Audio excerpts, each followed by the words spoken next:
So we all know what happens in The Exorcist. It may actually be the best horror movie of all time, but I would like to put to you that the head-spinning, bed-flopping, pea-soup pyrotechnics were not actually what made this movie so scary. Now, if you've ever seen The Exorcist, you know it's long, and if you've ever read the book, you know it's even longer.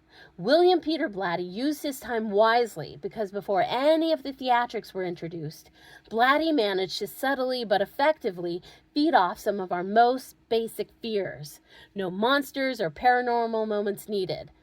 Blatty first fed into the feeling of despair when we meet Damien Karras, a priest who is struggling with his faith. And why wouldn't he be? He's immersed in this daily human suffering wherever he goes. He's essentially seeing all the black clouds with none of the silver linings. This constant despair weighs on him, bringing him further and further into the doldrums. This might actually be one of the easiest emotions to empathize with the world being the way it is, so often focusing on the negative and staying there. On the other side of town, our main character, Reagan, is experiencing the fear of being alone.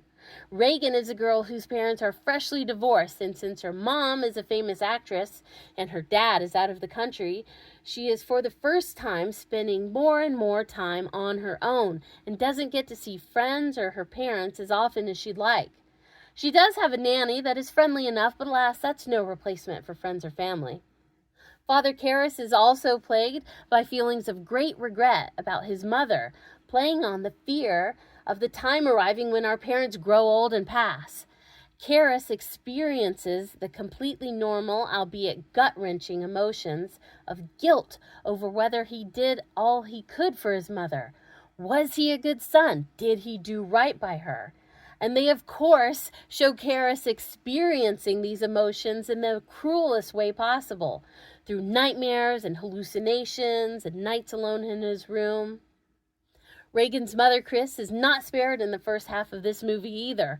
She is subject to a universal fear, the fear of something bad happening to a loved one and not being able to help or being able to fix it.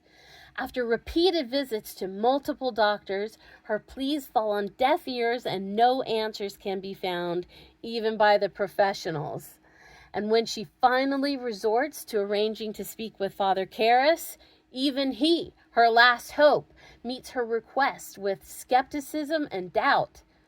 All of this daily misery steadily builds to a crescendo, so when the real theatrics begin, we as an audience are already in an emotional stress position. Without realizing it, our defenses have been weakened, so when the real horrors are revealed to us, it makes a far deeper impression. That is why I believe today's movies that may have flashier cinematography and a far larger makeup and special effects budget still cannot scare people the way this 1970s classic did. And it is my prediction that until writers start to invest in their characters, the script, and the story, there won't be another classic like the 1973 film The Exorcist.